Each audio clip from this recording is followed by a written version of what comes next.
Devant la villa d'Annie Cordy, Jean-François vient porter des fleurs. Un dernier hommage à celle dont il était fan. Et ses premiers souvenirs de l'artiste sont encore intacts. Dans les années 80, 85, la première fois en concert. Et dans la région aussi. Et puis après, j'ai su il y a quelques années qu'elle habitait ici. Elle m'a marqué parce que sa joie de vivre, ses chansons pétillantes. Voilà, on est triste. Des fans, mais aussi des connaissances de longue date, comme Jean-Louis. Dans les années 50, ses parents tenaient une épicerie où la chanteuse avait ses habitudes.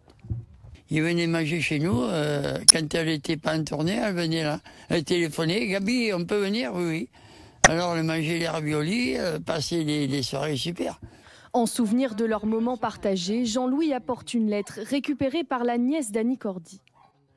Elle était toujours souriante. Ouais.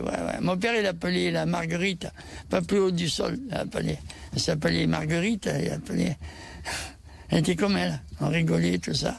La joie de vivre de la chanteuse, c'est aussi ce qui a le plus marqué son voisinage. Portez-vous bien, la vie est belle.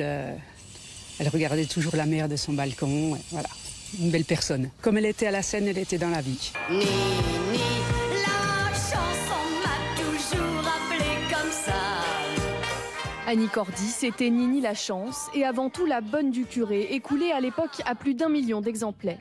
Ça ne vaut pas Claude François.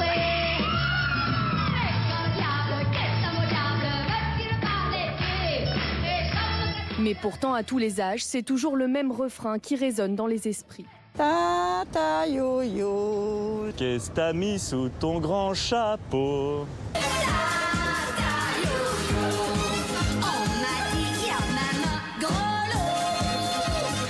La disparition d'Annie Cordy laisse un vide pour ses fans et ses amis dont les hommages se multiplient mettent tous en avant l'authenticité de la chanteuse.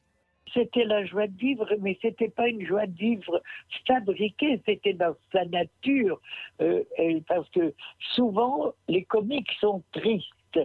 Annie était dans la ville comme à la scène. C'est une artiste immense, immense, immense. Elle va me manquer beaucoup, beaucoup, beaucoup, beaucoup. Elle était une sorte de porte-bonheur pour moi.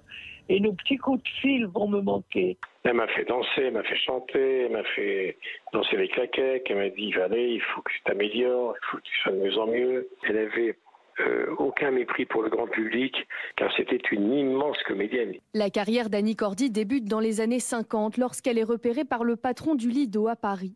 Elle enchaîne ensuite les opérettes aux côtés du chanteur espagnol Luis Mariano. Ah, qu'il fait bon, qu'il fait bon, qu'il fait bon, comme deux vagabonds, vagabonds, vagabonds, de pouvoir tendrement rêver sous un beau ciel d'été. Ou encore de Bourvil. Le petit coup de chance, quand on y croit, c'est sûr d'avance qu'il arrivera. Annie Cordy s'est aussi fait connaître à travers de nombreuses comédies musicales. Ce n'est donc pas un hasard si la villa dans laquelle la chanteuse a vécu près de 10 ans dans les hauteurs de Cannes porte le nom d'un de ses spectacles.